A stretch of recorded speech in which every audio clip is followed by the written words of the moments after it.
దేవునికి మహిమ కలుగును గాక. దేవునికి అనేకమైన వందనాలు స్తోత్రాలు చెల్లిస్తూ ఈరోజు పునరుత్థాన బలం గురించి మాట్లాడుకోవడానికి దేవుడు మన మధ్య ఉన్నారు కనుక దేవుని ఆరాధిద్దాము ఆత్మతోనూ సత్యముతోనూ.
పునరుత్థాన బలం గురించి మనం నేర్చుకుందాము. పునరుత్థానం అంటే ఏంటి? ఫిలిప్పీలు రాసిన మూడవ అధ్యాయము, ఫిలిప్పీలు రాసిన పత్రిక 3వ అధ్యాయము 10వ వచనం నుండి మనం చదువుకుందాము. ఏ విధము చేతనైనను మృతులలో నుండి నాకు పునరుత్థానము కలుగవలని ఆయన మరణ విషయంలో సమాన అనుభవం గలవాడనే ఆయనను ఆయన పునరుత్థాన బలమును ఎరుగు నిమిత్తమును ఆయన శ్రమలో పాలివాడనగుట ఎటిదో ఎరుగు నిమిత్తమును సమస్తమును నష్టపరుచుకొని వాటిని పెంటతో సమానముగా ఎంచుకొనుచున్నాను. పౌలు గారు చెప్తున్నారు మరి ఫిలిప్పీ సంఘానికి, సమస్తాన్ని కూడా పెంటగా ఎంచుకున్నాడంట. ఎందుకంటే మృతులలో నుండి నాకు పునరుత్థానము కలగవలనని. మృతులలో నుండి పునరుత్థానం నాకు కలగాలి అంటే, పునరుత్థానం అంటే ఒక మనిషి చనిపోయి మరలా బ్రతకడాన్ని పునరుత్థానము అంటారు. పునరుత్థానము అంటే నిరీక్షణ లేకపోతే పునరుత్థానానికి అర్థం ఉండదు. నిరీక్షణ అనేది మనకి ఉండాలి. ప్రతిదానికి విశ్వాసం అనేది, నిరీక్షణ అనేది మనకి ఉండాలి. పునరుత్థానం లేకపోతే మరి నిరీక్షణకి అర్థం ఉండదు. నిరీక్షణ లేదు ఇంకా. కాబట్టి ఏ విధమునైనా సరే మృతుల్లో నుండి నాకు పునరుత్థానం కలగాలి అని పౌలు చాలా పట్టుదలతో ఉన్నాడు. అలాగే మనము కూడా ఒక పట్టుదలతో ఉండాలి. మృతుల్లాగే మనం ఉండకూడదు. అంటే చనిపోయిన పరిస్థితిలో మనం భౌతికంగా కానీ ఆత్మీకంగా కానీ మనం ఉండకూడదు. భౌతికంగా అంటే నువ్వు జీవిస్తున్నావు కానీ మృతుడవే అంటే నువ్వు దేనికి పనికిరావని ఇంట్లో పెద్దలు తిడుతుంటారు. ఏ పని చేయకుండా తిని పడుకుంటున్నావు, ఎంతకాలం నువ్వు చదువు రాలేదు, నీకు ఎంత డబ్బులు ఖర్చు పెట్టినా ఉద్యోగం రాలేదు. ఎందుకంటే దేవుడు అండర్లో లేరు. సాతాను అండర్లో ఉంటే అటువంటి పరిస్థితులు వస్తాయి. కాబట్టి మృతులకు దేవుడు కాను అంటున్నాడు దేవుడు. అంటే జీవిస్తున్నావు కానీ నువ్వు మృతుడవే అని ప్రకటన 3వ అధ్యాయంలో ఉంటుంది. అందుకే దేవుని దృష్టిలో ఎలా ఉండాలి?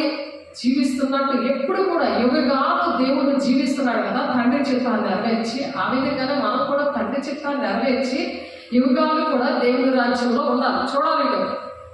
సాతాను అలా ఎత్తిపోతాడు.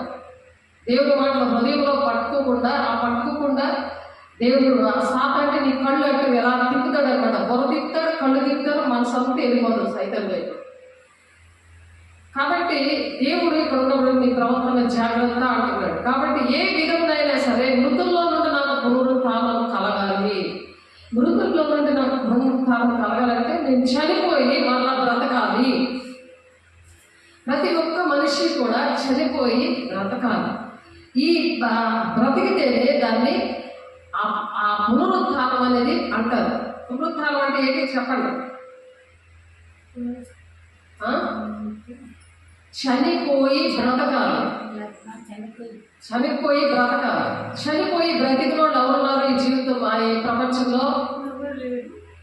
ఎవరు లేరా? దేవుడు ఉన్నాడు, యేసయ్య ఉన్నాడు. యేసయ్య ఉన్నాడు. అది అందరికీ చెప్పకపోతే సాతాను అలా పడుకోబెడతాడు. అది అందరికీ చెప్పాలి. అది చెప్తేనే దేవుని రాజ్యానికి వెళ్తాడు. అందుకనే దేవుడు ఆ పునరుత్థాన బలం ఏంటో దేవుడు చెప్తున్నారు. అందుకనే మనం నిద్రపోతున్నా సరే ఇలా కొట్టి లేనిదే చెప్పగలుగుతారు. చనిపోయి లెగిచిన వాడు, సజీవుడిగా ఉండి తండ్రి చిత్తాన్ని నెరవేర్చిన వాడు ఆయన ఒక్కడే ఉన్నాడు భూలోకంలో. దేవుని రాజ్యానికి మనం వెళ్ళాలంటే దేవుడు మరణాన్ని ప్రచురణ చేయాలి. అందుకనే ప్రార్థన సహవాసం రెట్టు విరిచిదని ఎడతెక్క మనం అందుకే ఉంటాం. ఎందుకు? ఆయన మరణాన్ని ప్రచురణ చేయడం, ఆయన పునరుత్థానమయ్యాడు. అలాగే మనము కూడా దేవుని బిడ్డలుగా ఎవరైతే దేవుని మాటలు వింటారో దానికి మతం కులం భేదం లేదు.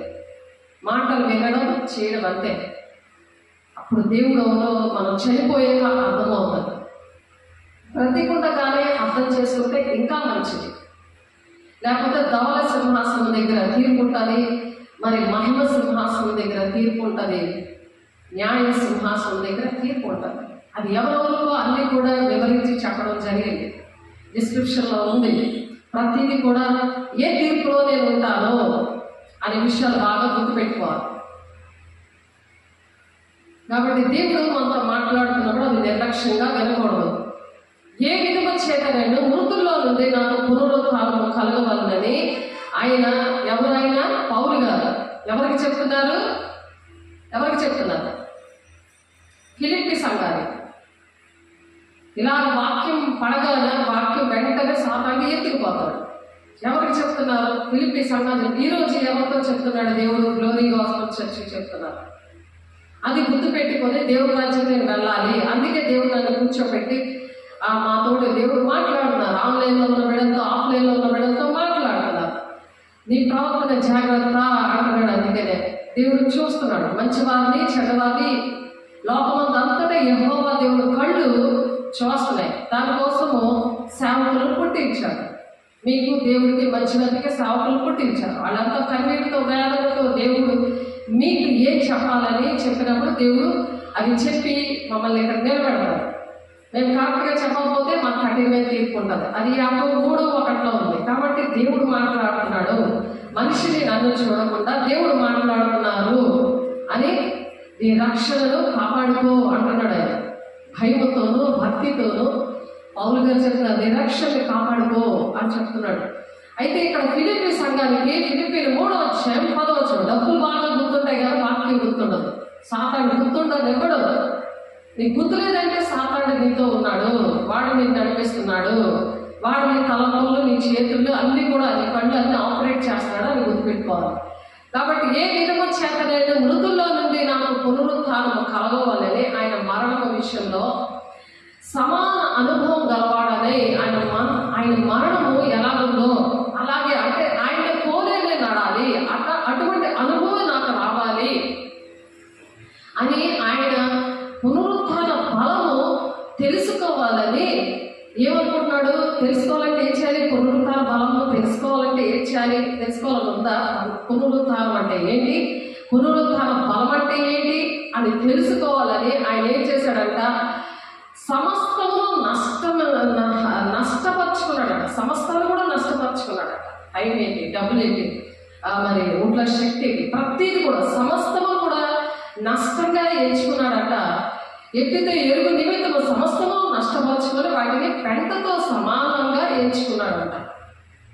అలా ఎవరైనా ఎంచుకుంటారా? అలా ఎవరైతే ఎంచుకుంటారో దేవుని రాజ్యం కలగడానికి పునరుత్థానం అంటే ఏంటి, మనం చనిపోతే ఎక్కడ ఉంటామో అసలు ఏంటి పునరుత్థానం అంటే ఏంటి? దేవుడు ఒక్కడే చనిపోయి లెగిచాడు. ఆయన 3వ రోజు ఆయన ఒక్కడే లేచి ఆయన సమాధి ఒక్కటే ఖాళీగా ఉంది అని మనం చెప్తున్నాం. మొన్న ధవళ సింహాసనం తీర్పు దగ్గర మనం ఎవరెవరు నిలబడతారో చెప్పాం. దేవుని రాజ్యానికి వెళ్ళలేని వాళ్ళందరూ కూడా అక్కడ నిలబడతారు ధవళ సింహాసనం తీర్పు దగ్గర. దేవుని తెలుసుకొని కూడా దేవుని మాటలు విని కూడా పక్కన పడేసిన వాళ్ళు కూడా అక్కడ నిలబడతారు ధవళ సింహాసనం దగ్గర. కాబట్టి దేవుని మాటలు సరిగ్గా వినాలి. ఆ ధవళ సింహాసనం తీర్పు దగ్గర ఉంటారా? నీతి సింహాసనం దగ్గర ఎవరుంటారు? దేవుని పిల్లలు ఉంటారు. ఆ వాక్య ప్రకారం నడిచిన వాళ్ళు ఎత్తబడే గుంపులో రహస్య రాకడంలో కనురెప్ప పాటలోనే ఎవరైతే సిద్ధంగా ఉన్నారో వాళ్ళు అక్కడ ఉంటారు. కాబట్టి మనం ఇక్కడ పౌలు గారు ఇక్కడ ఏం చెప్తున్నారు, ఆయన శ్రమలలో పాలివాగుడుగా ఎట్టిదో ఎరుగు నిమిత్తమును సమస్తమును ఆయన శ్రమలలో ఆయన ఎలాగైతే శ్రమలు పొందాడో ఆ విధంగానే మనం శ్రమలలో ఆయన శ్రమలు అంటే తనను వెంబడించేవాడు. దేవుడు ఎవరైనా వెంబడిస్తే సిలువ అనే శ్రమను పట్టుకొని వెంబడించాలి. శ్రమ వస్తుంది, నాకు శ్రమలు వచ్చేస్తున్నాయి, నేను పాయిపోయే వరకు దేవుని రాజ్యానికి రాలేదు. కాబట్టి నన్ను వెంబడించేవాడు తన సిలువను ఎత్తుకునంటే నీ ఇంట్లో శ్రమలు, నీ ఉద్యోగంలో శ్రమలు అన్నిటి కూడా ఇలా ఎత్తుకొని సిలువను ఎలాగైతే ఆయన మోసాడో అలాగే అలా ఎత్తుకొని దేవుడు వెంబడించాలి. అది ఎత్తుకొని వెంబడించాలి అది చెప్తున్నాడు దేవుడు. కాబట్టి ఆయన శ్రమలో పాలివాడుగా అంటే అదనమాట. ఎట్టిదో ఎరుగు నిమిత్తము సమస్తము నష్టపరుచుకొని, సమస్తాన్ని నష్టం వస్తుంది కదా, కష్టం వస్తుంది. మరి దేవుడు కష్టం వస్తుంది కదా, తండ్రి చిత్తాన్ని నెరవేర్చాలి. కుడిపార్శ్వాలు కూర్చొని పరిశుద్ధుల కోసం విజ్ఞాపన చేస్తున్నాడు. దేవుడి మాటలు విన్న వాళ్ళని కూడా జయించేవారిని ఆయన సింహాసనం మీద కూర్చోబెడతాను అంటున్నాడు. ఆయన సింహాసనం మీద మనం పెళ్లికి ముందు సంఘంగా మనం కూర్చోవాలి అంటే ఆ సిలువను ఎత్తుకొని వెంబడించబడుతున్నాడు. ఆయన నన్ను వెంబడించేవాడు తన సిలువను ఎత్తుకొని వెంబడిస్తాడు అని చెప్తున్నారు. అలా వెంబడించకపోతే ఆయన నాకు పాత్రుడు కాడు, నా బిడ్డ కాదు అంటున్నాడు. కాబట్టి ప్రతి విషయాలు కూడా దేవుడు మనకు ఎందుకు నేర్పిస్తున్నారంటే ప్రతి ఒక్కరు ఏ ఒక్కరు నశించుకోకూడదు, ఏ కుటుంబం కూడా నశించుకోకూడదు, ఏ గ్రామం కూడా నశించుకోకూడదు, దేశంలో ఉన్న ప్రజలు ఎవరు కూడా నశించుకోకూడదు. వాళ్ళ కోసం ప్రార్థన చేయాలి, వారికి నేర్పించాలి, వారికి ప్రేమతో చెప్పగలిగి ఉండాలి. అందుకని వాక్యమైన దేవుడు ఒంట్లో ఉన్నప్పుడు మనం చెప్పగలము. వాళ్ళ మీద ప్రేమ, కుటుంబం మీదైనా సంఘం మీదైనా దేశం మీదైనా ప్రేమ అనేది అప్పుడు కలుగుతుంది. కాబట్టి సమస్తాన్ని పెంటగా ఎంచుకొనిచున్నాను, ఇదివరకే నేను గెలిచితినని అయినను ఇది మరి నేను సంపూర్ణ శక్తి పొందితినని అయినను నేను అనుకునటలేదు కానీ నేను దాని నిమిత్తము క్రీస్తు యేసు చేత పట్టబడినో. క్రీస్తు దేని నిమిత్తము క్రీస్తు యేసు చేత నేను పట్టబడ్డాను అని మనము పౌలు ఎలాగైతే ఆలోచిస్తున్నాడో, మనల్ని దేవుడు ఎందుకు ఎంచుకున్నాడు, ఆయన పని నేను ఏం చేస్తున్నాను, ఆయనకి ఇష్టమైన పని. ఇంట్లో వాళ్ళ పని చేయకపోతే నీకు ఎంత బాధగా ఉంటుంది, ఎంత భయం వేస్తుంటుంది, ఎలా పరిగెట్టేస్తూ ఉంటావు. అలాగా కాకుండా మరి దేవుడి పని విషయంలో కూడా అలాగే పరిగెట్టాలి. నేను దేని నిమిత్తము క్రీస్తు చేత పట్టబడేదనో, క్రీస్తు చేత నేను పట్టబడ్డాను. వేదనకి సువార్తను ప్రకటించడానికి నన్ను దేవుడు అభిషేకించాడు. దేవుడు మరి ఇచ్చిన ఉద్యోగం కోసము పాప కడుపులో ఉండి కూడా నేను 9వ నెల వరకు కూడా అప్రెంటిస్‌షిప్ చేసి డాక్టరేట్లో ఉద్యోగం, గవర్నమెంట్ ఉద్యోగం సంపాదించడానికి మరి దేవుడు అలాగా పరిగెట్టించి ఆయన శక్తి పోతే నేను అలా వెళ్ళలేదు. కానీ దానికన్నా ఇంకా ఎక్కువ దేవుడు గురి యొద్దకే పరిగెట్టేది అది ఇంపార్టెంట్ అని దేవుడు నన్ను అవన్నీ విడిచిపెట్టి దేవుడు నన్ను వేదనల సువార్తను ప్రకటించడానికి దేవుడు నన్ను అభిషేకించాడు. గుడ్డి వారిని మరి బంధకాలంలో ఉన్న వారిని విడిపించడానికి దేవుడు నన్ను అభిషేకించాడు. అది నాకు దేవుడు ఇచ్చిన ప్రణాళిక. యెషయా 42:6-7 ఉంటుంది, యెషయా 61వ అధ్యాయంలో ఉంటుంది, అలాగే లూకా 4వ అధ్యాయంలో ఉంది. అలాగే గుర్తుండాలి దేవుడు ఎందుకు ఎంచుకున్నాడు. అలాగే పౌలు నేను దేని నిమిత్తము క్రీస్తు చేత పట్టబడ్డాను, నేను ఆ విషయంలో పట్టబడ్డాను. అలాగే 8 ఏరియాల్లో అదే మాస్ ఏరియాలో నేను పని చేయడానికి దేవుడు సహాయం చేశాడు. ఎందుకు నా భర్త అలాంటి ఏరియాలో చెడిపోయి పడిపోయినాడు కాబట్టి ఆయన బాగు చేశాడు నా దేవుడు. ఆయన మరి చెన్నై ఏంటి, మరి హైదరాబాద్ ఏంటి, మరి పంజాబ్ ఏంటి, మరి రాజస్థాన్ ఏంటి, ఆ టూర్లో అలా సువార్త చేయడానికి ప్రయాసపడుతున్నాడు. ఆయన దేని చేత పట్టబడ్డాడు అతను. అటువంటి ఏరియాలో పాడైపోయిన మనిషి నేను ఎప్పుడైతే మొదటి నీతిని రాజ్యాన్ని వెతకడానికి 8 ఏరియాలో దేవుడు కృప చూపించి నన్ను నడిపిస్తున్నాడో, నేను దేవునికి లోబడే దుష్టుని ఎదిరించుకొని మరి దేవుడు నన్ను నిలబెట్టుకున్నాడో, అలాగా ప్రతి ఒక్కరిని దేవుడు నిలబెట్టుకోవాలి. సిలువని శ్రమల్ని ఎత్తుకొని నడవాలి. ఆయన వెంబడించేవాడు ఆయన సిలువను ఎత్తుకొని వెంబడించాలి. అప్పుడు పునరుద్ధానం అంటే ఏంటో తెలుస్తుంది. అంటే దినదినము చనిపోచున్నాను, క్రీస్తు యేసునందు బ్రతుకుచున్నాను, యేసు గొర్రె పిల్లను నేను, వదకుతే పడిన గొర్రె పిల్లను. ఆ గొర్రె పిల్లను ఎక్కడ వేసుకున్నాడు ఆయన? మెళ్ళ మీద వేసుకొని తిరుగుతున్నాడు. ఆయన మెళ్ళ మీద వేసుకొని వదకు తేబడిన గొర్రె పిల్ల బొచ్చు కత్తిరించి వారి ఎదుట మౌనంగా ఉన్నట్టు అలా మౌనంగా దేవుడు ఎలాగున్నాడో అటువంటి మౌనం నేర్పించాడు. ఎన్ని శ్రమలైనా సరే దేవుడు నిలబెట్టుకొని అలాగే ఈ దినాన్ని ఆ సిలువను ఎత్తుకొని వెంబడించినప్పుడు అటువంటి ఆశీర్వాదాలు ఇస్తాడు, అటువంటి దీవెనలు ఇస్తాడు. దీనికి అంతటికీ కారణం ఏంటంటే స్తుతి ప్రార్థన. దేవుడు ఎంత ఇచ్చాడో ఇంకా కావాలి అని అడుగుతూ ఉంటారు. ఎప్పుడు మేము ప్రేయర్ రిక్వెస్ట్ చూసినా ఆత్మ సంబంధమైన అడగట్లే, శరీర సంబంధమైనవే ప్రేయర్ లిస్ట్లో వస్తున్నాయి. అందుకని వాక్యం అర్థం అవట్లేదు, వాక్యము హృదయంలో భద్రంగా లేదు.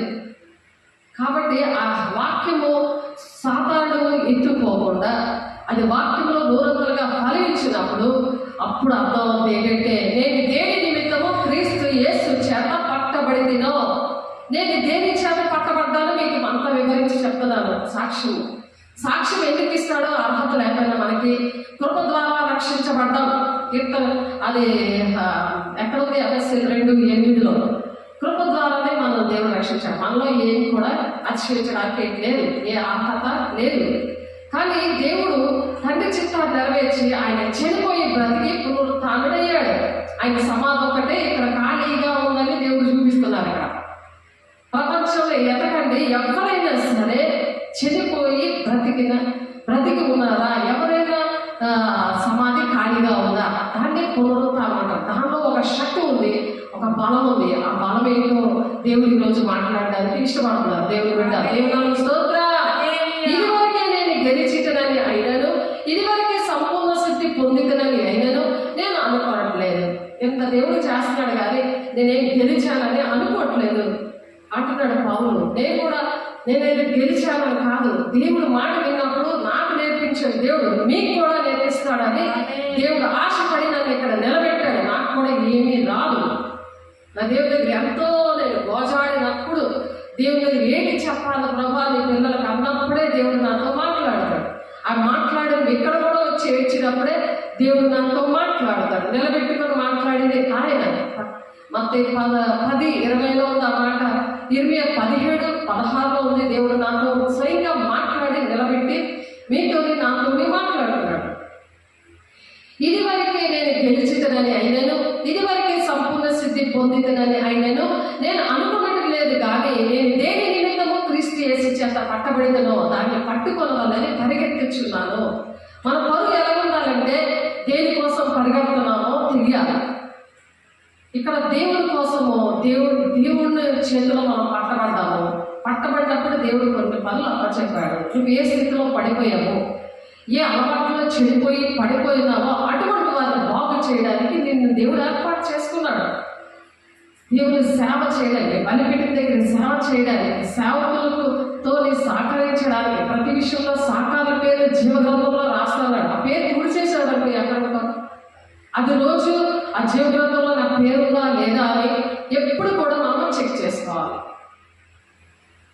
అందుకనే కళల ద్వారా మాట్లాడతాడు, దర్శనాల ద్వారా మాట్లాడతాడు, అపోస్తుల బోధనని, మరి కళలు, దర్శనాలు, ప్రవక్తలు. అందుకనే దేవుడు ఏర్పాటు చేసుకున్నాడు కాపరులు, బోధకులు, ఉపదేశకులు. అందుకే ఏర్పాటు చేసుకున్నాడు సంఘాలు. పరిశుద్ధులు సంపూర్ణులు అవ్వాలంటే, క్రీస్తు శరీరం క్షమాభివృద్ధి జరగాలంటే ఒక్కొక్కరిని అలాగా కొంతమందిని అలాగా ఏర్పాటు చేస్తున్నాడు. అది నేను అనుభవంతో దేవుడు నాకు నేర్పించాడు ఆ విషయాలు. దాన్ని బట్టి దేవుని స్తోత్రాలు. హల్లెలూయా. సహోదరులారా, నేను ఇదివరకే పట్టుకొని ఉన్నానని తలంచుకొనను. అయితే ఒకటి చేయించున్నాను, వెనుకున్నావు మరిచి ముందున్న వాటికే పరిగెడుతున్నాను. దేనికైతే నేను చూడకంటే ఇక ముందున్న వాటి గురించే పరిగెడుతున్నాడట.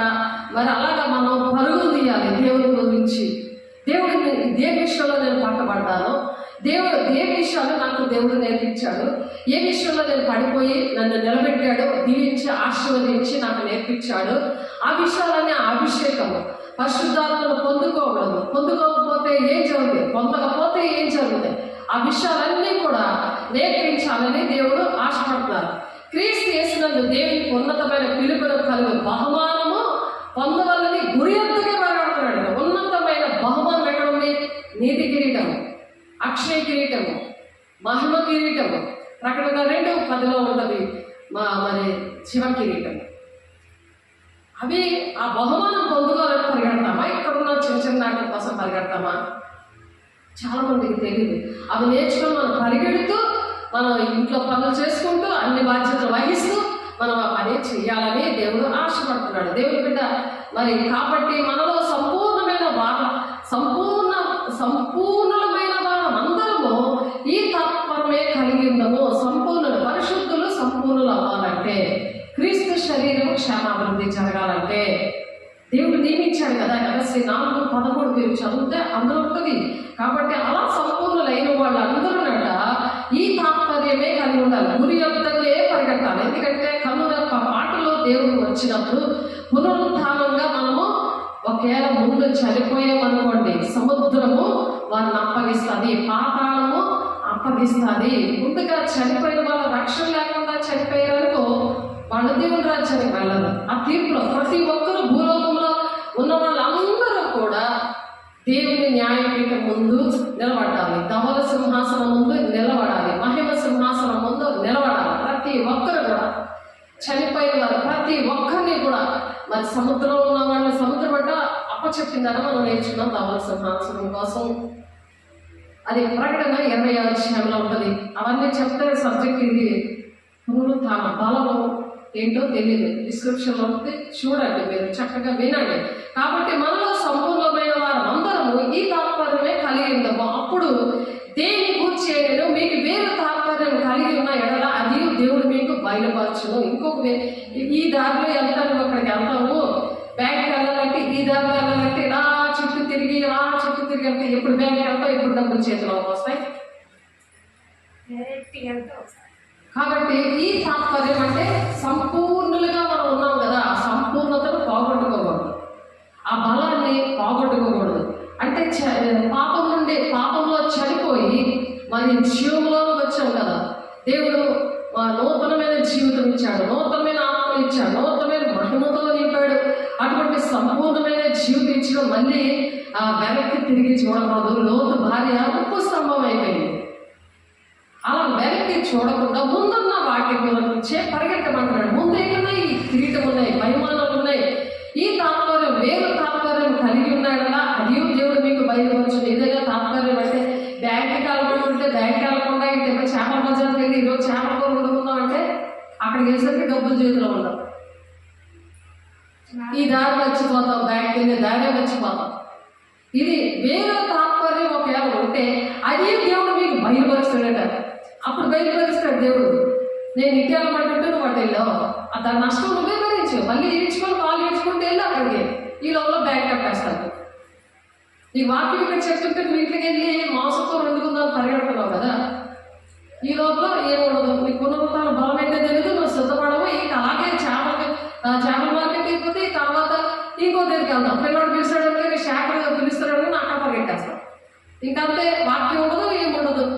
సాతానుడు అలా తిప్పేస్తా ఉంటాడు జీవితం అంతా. ప్లేస్ ఏంటో ఆయన తాత్పర్యం ఏంటంటే దేవుడు మీకు బయలుపరచడు, దేవుడు బయలుపరుస్తాడు. దేవుడు బిడ్డకు ఎలా వెళ్తున్నావు, నీకు దేవుడు ఏ ప్రణాళిక ఇచ్చాడు, సన్నిధి కోసం నీకు బాధ్యత చెప్పాడు. ప్రార్థన చేస్తున్నావా, దేవుడు ఎన్ని విషయాలు నీకు చూపించాడు, అవన్నీ బాధ్యత వహిస్తున్నావా? ఎంతమంది కోసం ప్రార్థన చేయమన్నాడు, నువ్వు ప్రార్థన చేస్తున్నావా?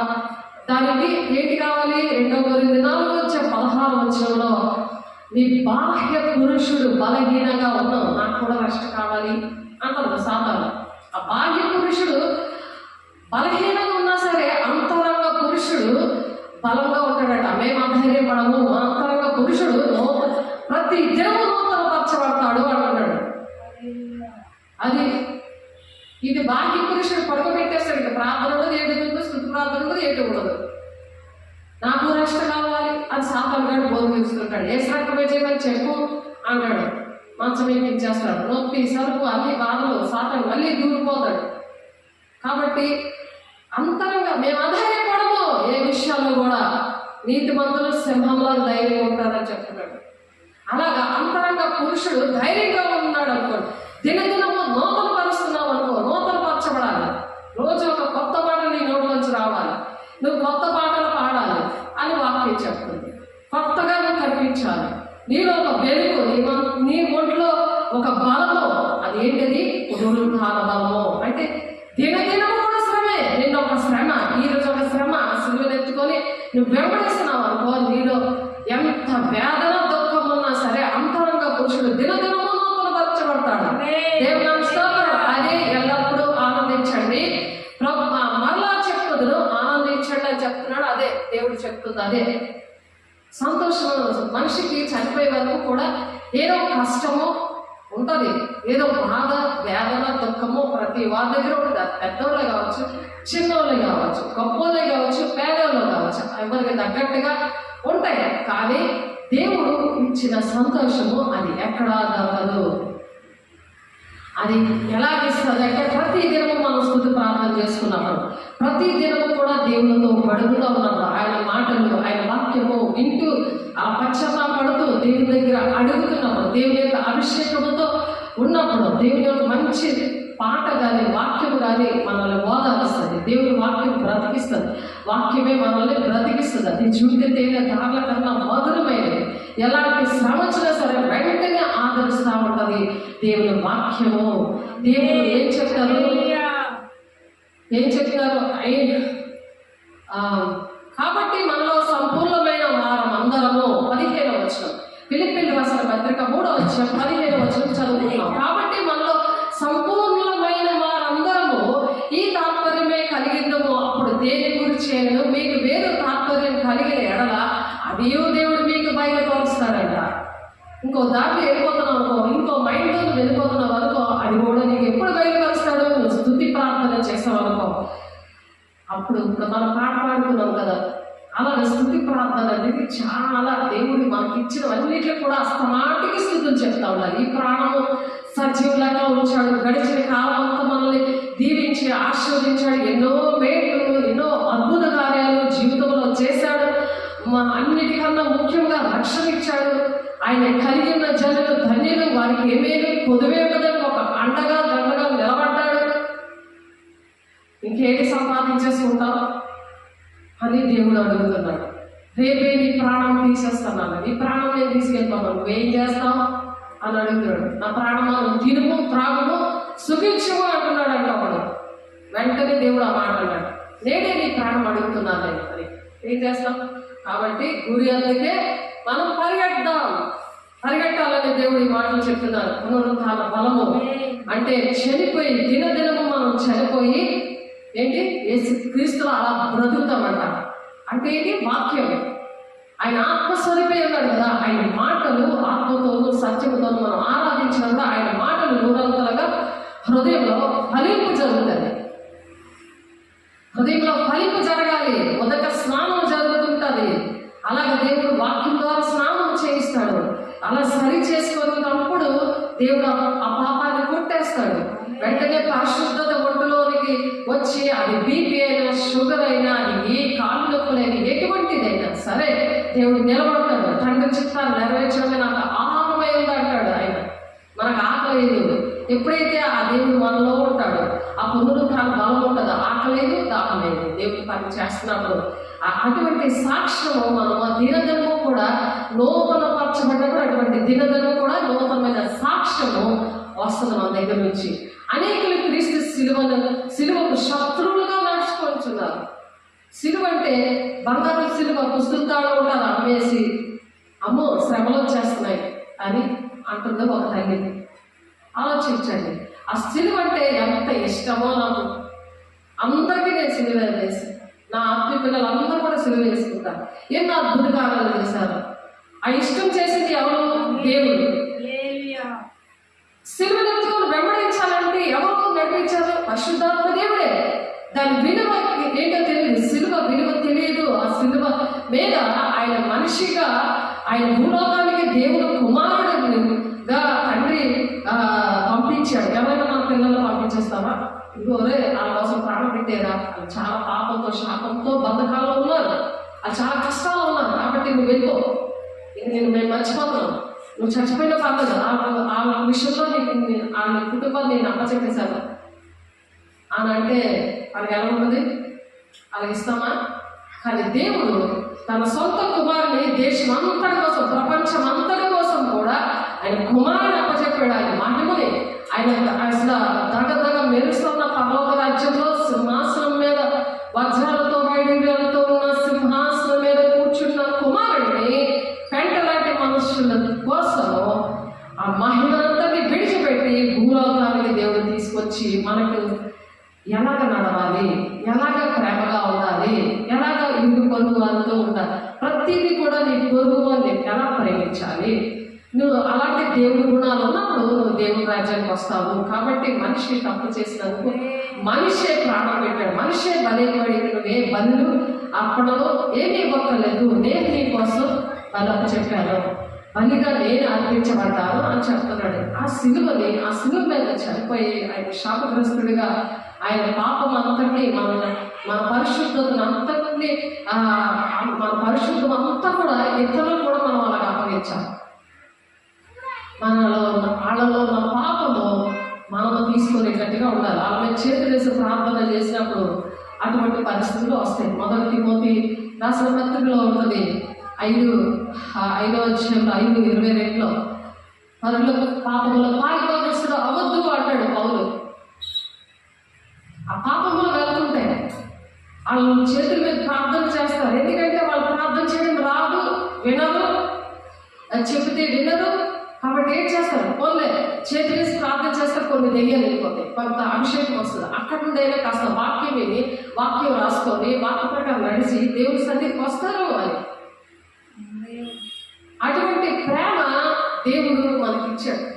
ఆ ప్రేమ లేకుండా ఎలాగ చేశారు, ఇక్కడ దేవుడట అనేకులు క్రీస్తు సిలువకు శత్రువులుగా ఉన్నారు. అటువంటి సిలువ మీద ఉన్న ప్రేమ దేవుడి పిల్లలు, దేవుడి శిష్యులు ఆ విధంగా అద్భుతంగా మహత్కారాలు సూచక్రియలు అపోస్తలుల బోధలో అపోస్తలులు 2:43 ప్రకారంలో దేవుడు చేస్తున్నాడు, చేయడానికి ఇష్టపడుతున్నాడు. దేవుడు నామమునకు స్తోత్రం.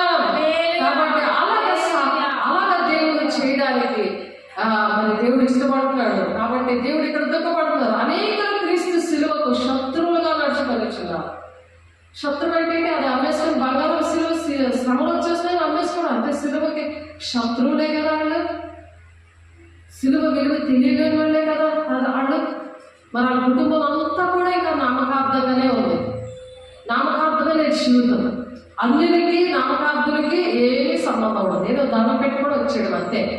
పునరుత్థానం అంటే తెలియదు, దేవుడు ఎందుకు చనిపోయాడో తెలియదు, దేవుడు శిష్యులుగా చేయమని గ్రేట్ కమిషన్ అంటే తెలియదు. సదాకాలము దేవుడు నేను ఏ సంగతులు చెప్పానో అవే మీరు బోధించండి, అవే మీ బిడ్డలకు నేర్పించండి. పాలు తాగిన వయసు నుండి కూడా దేవుడు మాట్లాడతాడని సమయం ద్వారా దేవుడు బయలువచ్చాడు. తన తల్లి పాలు విడిచిన బిడ్డని చర్చలో వదిలేస్తే మరి ఏలియా దగ్గర ఏలియా కూడా వృద్ధుడైపోతాడు. సమయాలు చర్చలో వదిలేస్తే, పాలు విడిచిన బిడ్డని చర్చలో వదిలేస్తే సమయాలు అని మాట్లాడతాడు. పాలు విడిచిన బిడ్డ అంటే అంత వయసులో కూడా దేవుడు మాట్లాడతాడు మనిషితో. కానీ దేవుడు మాట్లాడతాడన్న విషయం తెలియదు, నాకు కూడా తెలియదు. ఎప్పుడైతే నాకు పెళ్ళయిందో అప్పటి నుండి నాకు దేవుడు మాట్లాడాడు. అంతవరకు నాది కూడా అటువంటి గుడి జీవితమే.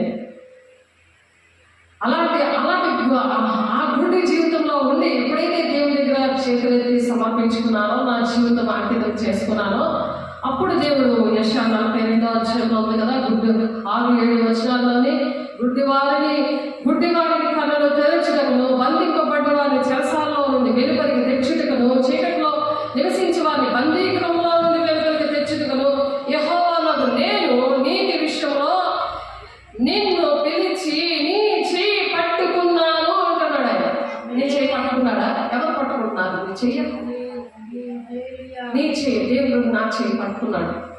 లేకపోతే దేవుడు ఇలాంటి మాటలు నాకు నేర్పించాడు. నాలో ఉంది దేవుడు ఇలాంటి మాటలు చెప్పలేవాడు. నా చేయి పట్టుకున్నాడు దేవుడు. ఎవరు చేయి పట్టుకోవడానికి వీల్లేదు అన్నట్టుగా దేవుడు నన్ను నిలబెట్టి పెంచుకున్నాడు. ఆలోచించండి, ఎవరు టచ్ చేయడానికి వీల్లేదు అన్నట్టుగా పరిశుద్ధంగా దేవుడు పెంచుతున్నాడు. ఒక ఛాలెంజ్గా పెంచుతున్నాడు. ఎందుకు? నా చెయ్యి దేవుడు పట్టుకున్నాడు. నిన్ను పట్టుకుంటే నా కనుగుడును ముట్టినట్టు అని చెప్తున్నాడు. అర్థమవుతుందా? నువ్వు అలా ఉండాలనుకుంటే పునరుత్థాన బలం ఏంటో తెలుసుకోవాలి. దేవుడు కనుగుడ్డు, నిన్ను నన్ను ఎవరిని ముట్టుకుంటే దేవుడు కనుగుడ్డు ముట్టుకున్నట్టు లెక్క. కనుగుడ్డు ముట్టుకుంటే ఏంటవుతుంది? ఆలోచించండి ఒకసారి. అటువంటి పరిస్థితి నీకు అలాంటి సెక్యూరిటీ ఉందా? దేవుడు నిన్ను అలా ప్రేమిస్తున్నాడా? దేవుడు మాటలు అలా వింటున్నావా? దేవుడి మీద అలా ఆధారపడుతున్నావా? మనుషుల దగ్గర చూస్తున్నావా? ఏం తిందమా, ఏం త్రాగుదమా, ఏం భుజిద్దామా అని చింత పెట్టుకొని ఉంటున్నావా? చెప్పండి. దేవుడు జీవితం అంతా అలాగా దేవుడు మన కోసం ఇంకా విజ్ఞాపన చేస్తున్నాడు. తండ్రి కృపాశ ఉంది కాబట్టి అలా చేయబట్టుకొని నిన్ను కాపాడి ప్రజల కొరకు నిబంధనగాను అన్యజనులకు వెలుగుగాను నిన్ను నియమించాను. అన్ని దిక్కుల అన్యజనుల మధ్యన ఒక వెలుగుగా దేవుడు ఎందుకు నిలబెట్టాడు?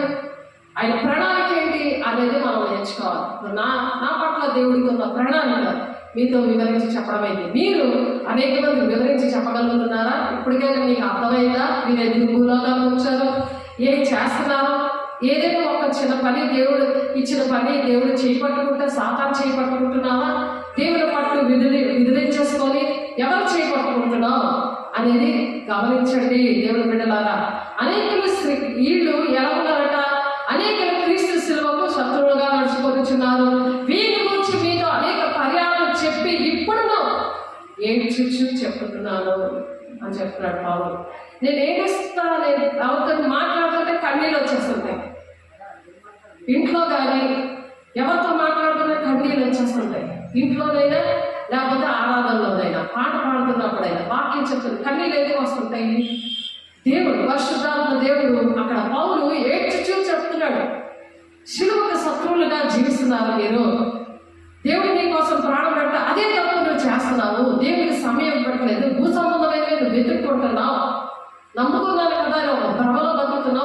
ప్రపంచ ఆత్మతో, లౌకికాత్మతో, మనుష్యాత్మతో, అపవిత్రాత్మతో బతుకుతున్నా, నమ్ముకున్నాను, పేరు నాకు జీవిస్తున్నాను, పేరు మాత్రమే కానీ నేను మృతుడనే అంటున్నాడు. అందుకే ప్రకటన కూడా వచ్చాను.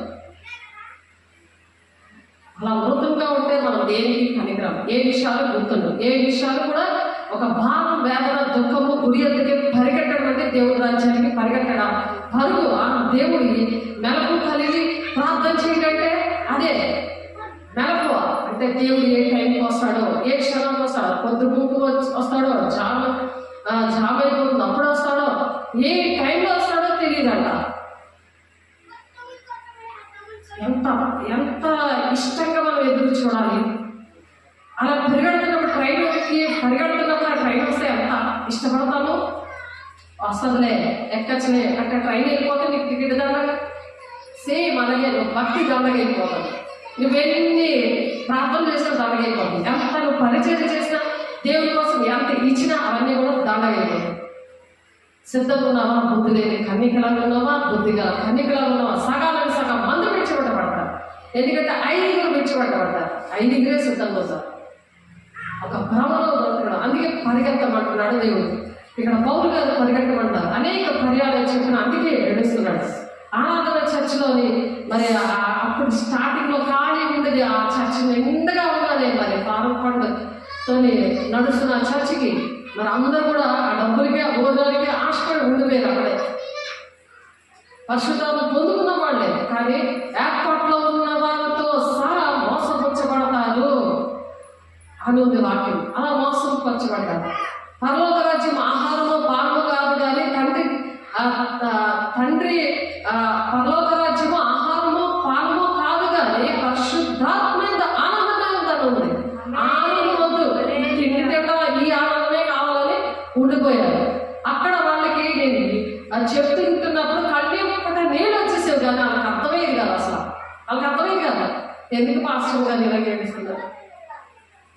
వాక్యం చెప్తుంటే కళ్ళకు నీళ్ళు వచ్చేవి. వాళ్ళు వద్దు, ఇలా చేయొద్దు, మీరు ఇలా ఉండద్దు అంటే కళ్ళకు నీళ్ళు వచ్చేసింది. ఎవరు? పరిశుద్ధాత్మ దేవుడు ఏడుస్తున్నాడు. ప్రాణం పెట్టిన దేవుడు ఏడుస్తున్నాడు. ఆయన కుడిపార్శ్వన కూర్చున్నాడు. ఏసేపు విజ్ఞాపన చేస్తున్నాడు పరిశుద్ధుల కోసం. వాళ్ళు ఏడిపిస్తున్నారు కదా, మీరు అనుకుంటున్నారేమో మా కోసం దేవుడు పరిశుద్ధాత్మ దేవుడు అక్కడ తండ్రి కుడిపార్శ్వన నుండి ఆయన ఏడుస్తూ ఉన్నాడు. ఏసయ్య ఇక్కడ పరిశుద్ధాత్మ దేవుడు సహాయం చేస్తున్నాడు. ఉపవాసం ఉన్నా, పని చేస్తున్నా, సిలువను ఎత్తుకొని వెంబడిస్తున్నా పరిశుద్ధాత్మ దేవుడే అలాంటి బలం ఇచ్చి ఆ పునరుద్ధాన బలముతో నిలబడతాడంటే ఎన్నిసార్లు అంటే దినము చనిపోతూ మరి లేపడం జరుగుతుంది. దాన్ని పునరుద్ధానం అంటాడు. పునరుద్ధాన బలము అంటారు దాన్ని. అనేక మంది అలా చనిపోయి బ్రతుకుతారు. పోస్ట్ మార్టం అయిపోయిన వాళ్ళు కూడా బ్రతుకుతారని వాళ్ళతో మాట్లాడారు. వాళ్ళతో దాని అర్థం ఇదే, దినము చనిపోవచ్చున్నాను, క్రీస్తు యేసునందు నేను బ్రతుకుతున్నాను. ఎవరి వైపు చూసి బ్రతకాలని ఆశపడుతున్నాను. భర్త వైపు చూసి ఆయన కష్ట తిందామా, ఆయనకే లోబడిపోదాం అనుకుంటున్నావా? భర్తకి భయపడు, మరి లోబడు, పర్వాలేదు. కానీ దానికన్నా సృష్టికర్త అనే దేవుడు భర్త ఉన్నాడు. ఆయనకి భయపడాలి, ఆయనకి లోబడాలి. నీకు ఉద్యోగం ఇచ్చాడు, ఉద్యోగాన్ని దేవుడి రాజ్యం కట్టడానికి అలా సంకోచిస్తున్నావా? అన్ని జనులు చాలా ఇష్టపడి దేవుడి రాజ్యాన్ని కడుతున్నారు. గుంకులంలో అలా కడుతున్నారు వాళ్ళు. కానీ దేవుడి బిడ్డమై ఉంది, కోటీశ్వరు అయి ఉంది కూడా 3 ఉన్నారు కోటీశ్వరులు. నమ్మకం లేదు సేవకుల మీద. గ్లోరీ గాస్పెల్ చర్చ్ ఆర్గనైజేషన్ నమ్మకం లేదు. నమ్మకం లేదు వాళ్ళకి దేవుడి రాజ్యం కట్టడానికి. ఎంత సిగ్గు అది! సిగ్గేదా? దేవుడి రాజ్యం కట్టడానికి దేవుడు నీకు అంత దేవుడు బలము, శక్తి, ఆర్థికంగా, శారీరకంగా, ఆత్మీయంగా దేవుడు నిన్ను బలపరిస్తే నువ్వు ఎవరు చేపట్టుకున్నావు? దేవుడి చెయ్యి నీకు పట్టుకుంటే వదిలిపెట్టే సాతాను చేయి పట్టుకున్నావా? ఎందుకు లేట్ చేస్తున్నావు దేవుడి రాజ్యాన్ని కట్టడానికి? ఎందుకు ఆలస్యం చేస్తున్నావు? ప్రతిదీ కూడా నోట్ చేస్తా ఉంటాడు దేవుడు. ప్రతి దినము కూడా దేవుడు జీవ గ్రంథము, వేరొక గ్రంథం అని ప్రకటన గ్రంథం 20వ వచనంలో ఉంది. వేరొక గ్రంథములో రాయబడి ఉన్నదని అందుకని దేవుడు మొదటి పునరుత్థానంలో పాలు పొందువారు ధన్యులు అని అంటున్నాడు. ఇట్టి వారి మీద రెండవ మరణం అధికారం లేదు అంటున్నాడు. ప్రకటన 20:6 మొదటి పునరుత్థానం అంటే దేవుడు వెంటనే మనల్ని న్యాయపీఠం మీదకి తీసుకెళ్తాడు కనురెప్ప పాటిలోనే. రెండవ పునరుత్థానం అంటే ధవళ సింహాసనం దగ్గర తీర్పు, వాళ్ళని నరకాలు పట్టిపోతారు. ఈ 1000 ఏళ్ల పరిపాలన జరుగుతుంది. అక్కడ 1000 ఏళ్ల పరిపాలన జరుగుతుంది. ఈ ధవళ సింహాసానికి మహిమ సింహాసానికి మధ్యలో 1000 ఏళ్ల పరిపాలన జరుగుతుంది. అవి మాకెందుకులే అన్నట్టుగా నిర్లక్ష్యంగా ఉంటున్నావా? అవి నేర్పించమని దేవుని దగ్గర అడగాలి. చచ్చిపోతప్పుడు చూసుకోవచ్చులే అనుకుంటున్నారని.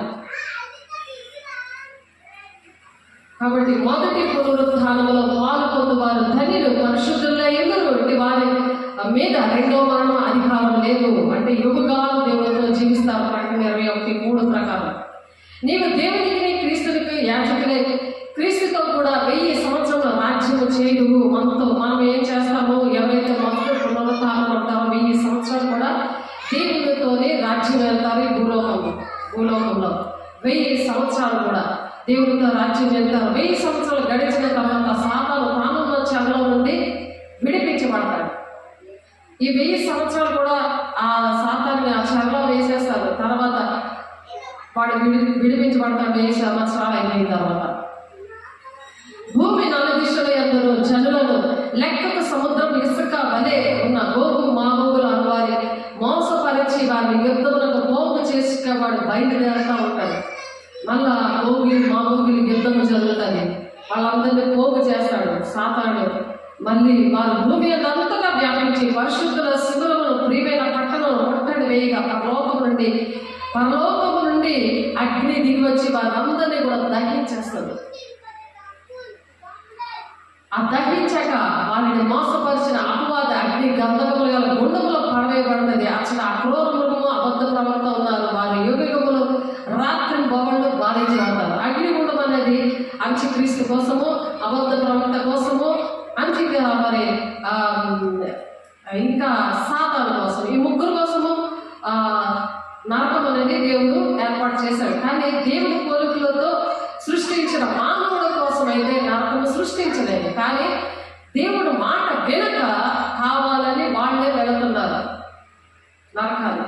చెప్పిన మాట వెనక, వాక్యం అర్థం చేసుకోక, వాక్య ప్రకారం నడవక వెళ్ళడానికి ఇష్టపడుతున్నారు. వాక్యము వినాలి, వాక్య ప్రకారం నడుస్తున్నామా లేదా అని తెలియజేసేదే పరిశుద్ధాత్మ దేవుడు. అందుకనే పరిశుద్ధాత్మ దేవుడిని పొందుకోవాలి.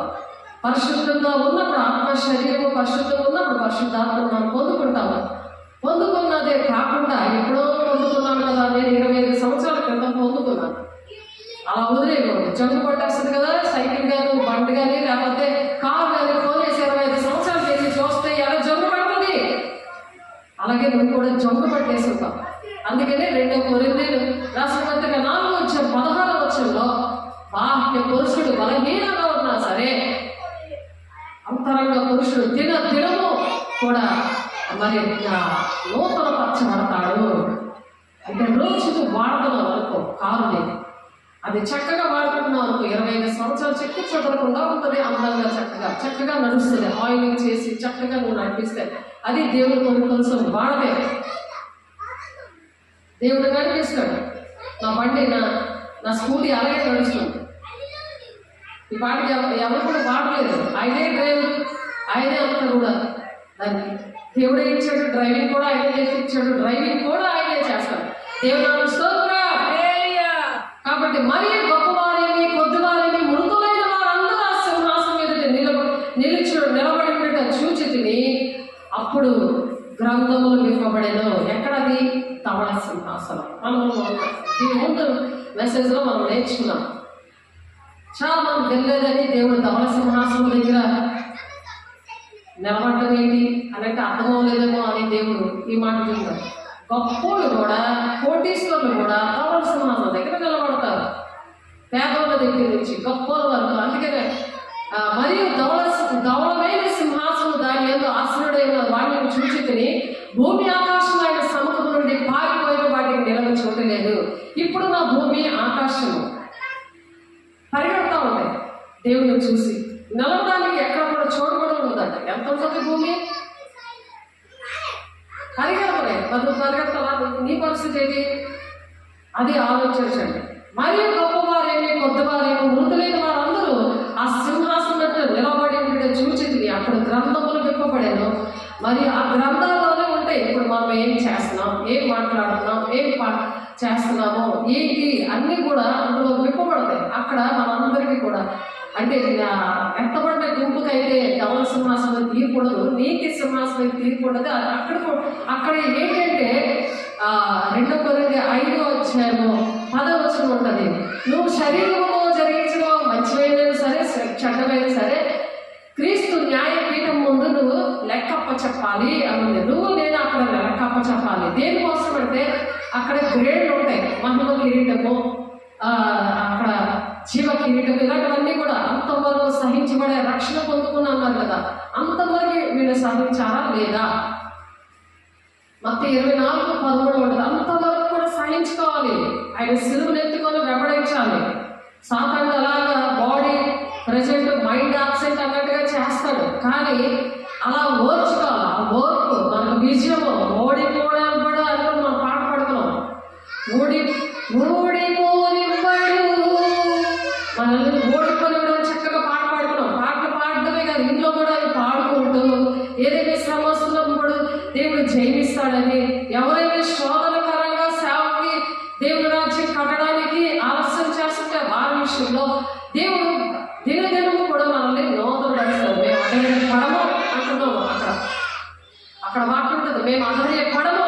మంతరంగ పురుషుడు బలహీనంగా ఉన్నా సరే మన హృదయంలోనే దినము కూడా నూతన పరుస్తూ ఉంటాడంట.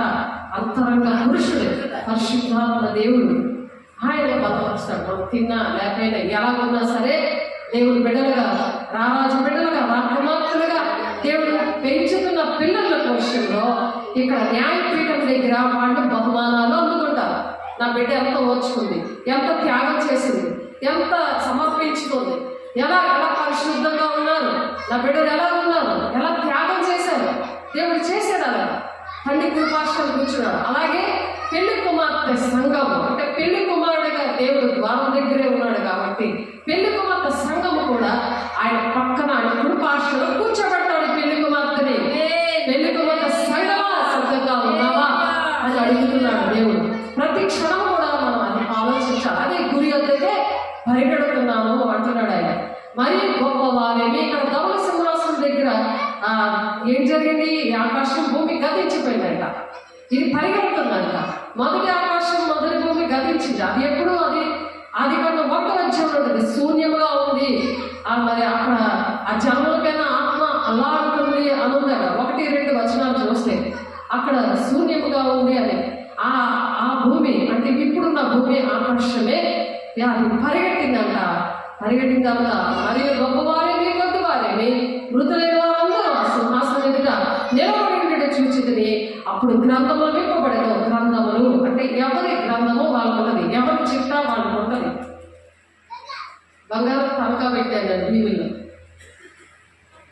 అందులో నా చిట్టా అంతా ఉంటుంది కదా, ఎప్పుడు ఏది పెట్టాను. మా ఆయన అన్ని కూడా పెట్టించాడు చక్కగా.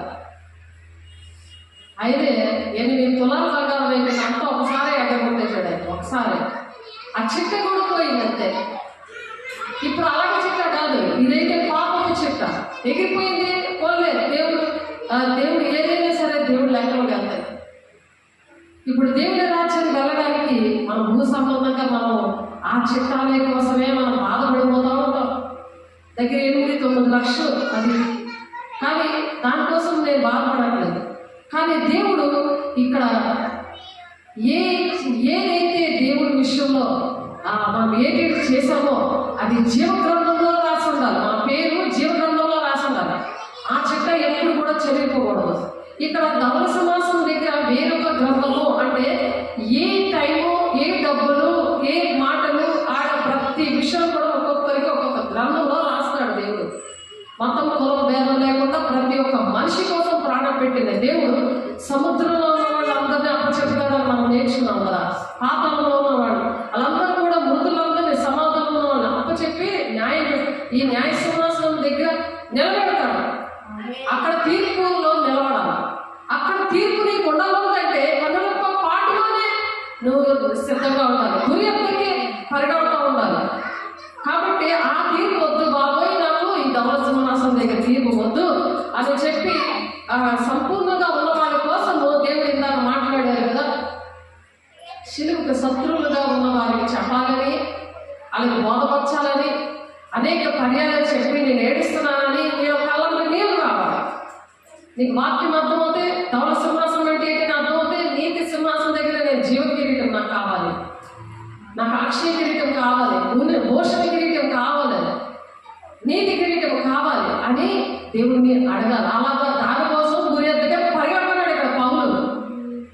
మనం కూడా పరిగెట్టాలని దేవుడు ప్రేమించి ఈరోజు మాట్లాడుతున్నాడు. దేవుడు అన్న స్తోత్ర, మనందరికీ అలా ఉండాలని దేవుడు ఆశపడుతున్నాడు.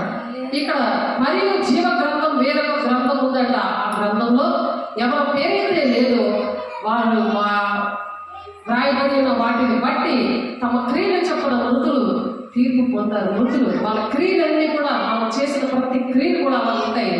సముద్రములో ఉన్న మృతులను అప్పగించింది, మరణము పాతాళలోకము వాడి వశమున్న మృతులందరినీ అప్పగించింది. ప్రతి వాడు తన క్రియలు చెప్పిన తీర్పులో నిలబడ్డాడు. అందుకనే బల్లాలను ఎందుకు తీసుకుంటారో ప్రార్థన, సహవాసము, రొట్టె విరుచుటని ఎందుకు అడగకుంటారు? చాలా నిర్లక్ష్యం అయిపోయింది ఈ మధ్యన.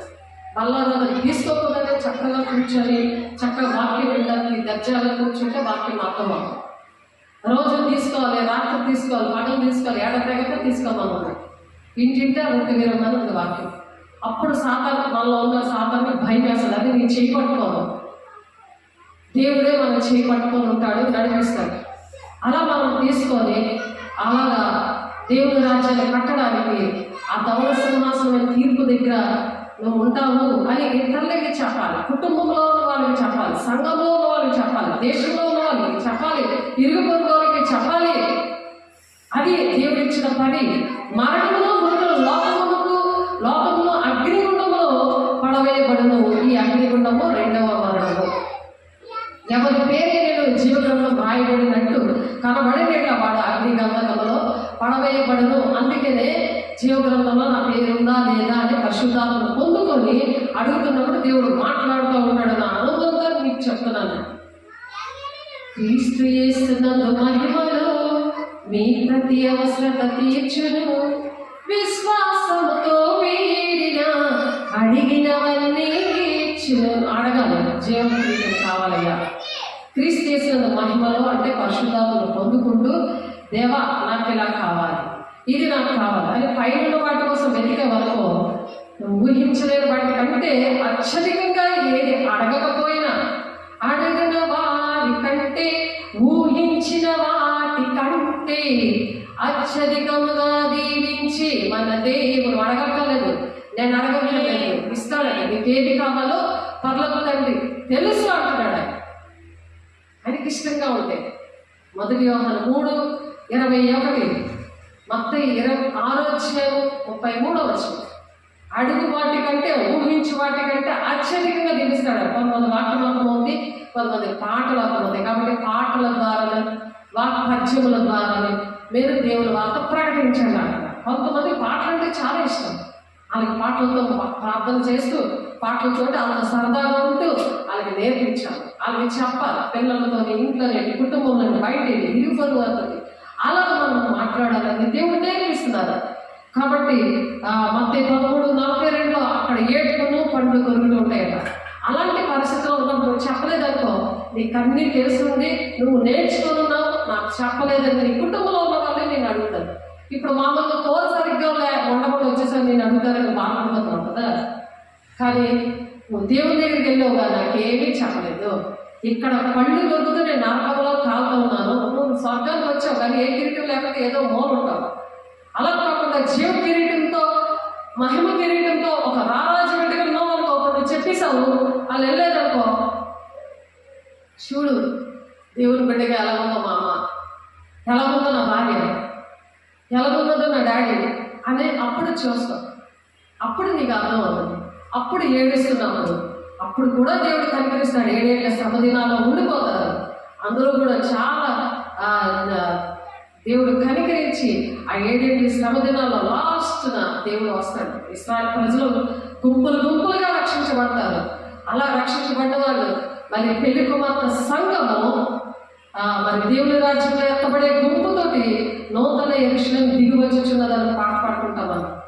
నూతన యెరూషలేము దిగి వచ్చుచున్నది పెళ్లి కుమార్తె వేలే అని పాట ఉంటుంది. అలాగా వచ్చినప్పుడు అందులో వీళ్ళు కలుస్తారు.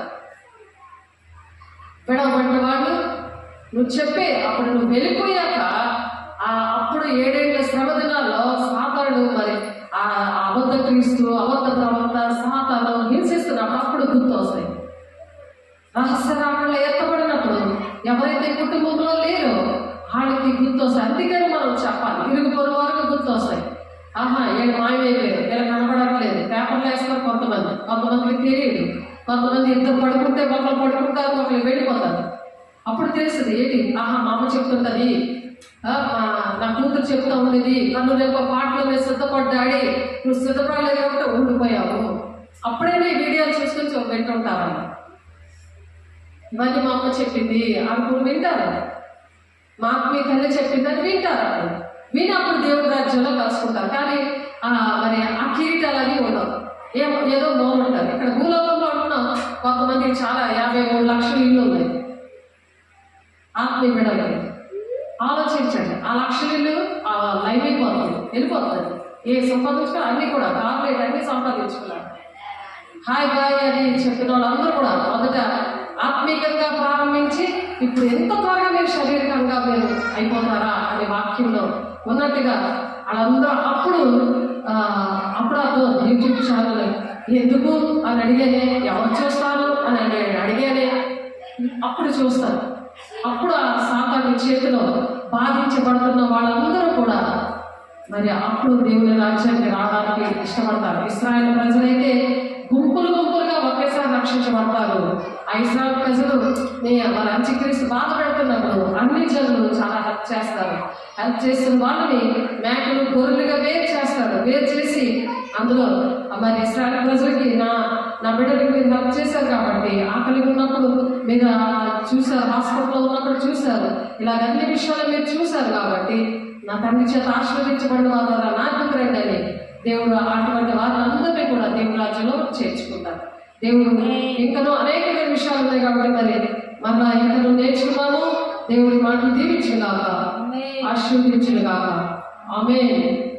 పరిశుద్ధాత్మ దేవాన్ని వందనాలు. మహిమగల దేవ, అనేకమైన విషయాలు ఇంకనూ ఉన్నాయి ప్రభా. మీరు నేర్పించిన విషయాలు అయ్యా నా తండ్రి నాయన ఇంకనూ మాకు నేర్పించండి, సహాయం నేర్చండి. ఏ ఒక్కరు నశించుకోకూడదని ప్రభా నువ్వెంతగానో ఆశపడి ప్రభా మీరు మాతో మాట్లాడుతున్నారయ్యా. నీ వందనాలు, అభిషేక్తుడా నీ వందనాలు అయ్యా. తండ్రి గురి దగ్గర పరిగెట్టడానికి సహాయం తెచ్చండి. ఏ విషయంలో మమ్మల్ని ఎంచుకున్నావో తండ్రి ఆ విషయాలు మేము అనుక్షణము జ్ఞాపకం పెట్టుకోవచ్చు ప్రభా. దినమునైనా మేము అయా మా బాహ్య పురుషుడు నాయన అధైర్యపడడం అని చెప్తున్నాడు ప్రభా. అయా నాకు నూతన పరచబడుతుంది ప్రభు నాయన. గురి దగ్గరే పరిగెట్టడానికి పునరుద్ధాన బలం ఏంటో మాకు తెలియపరచం నాయన.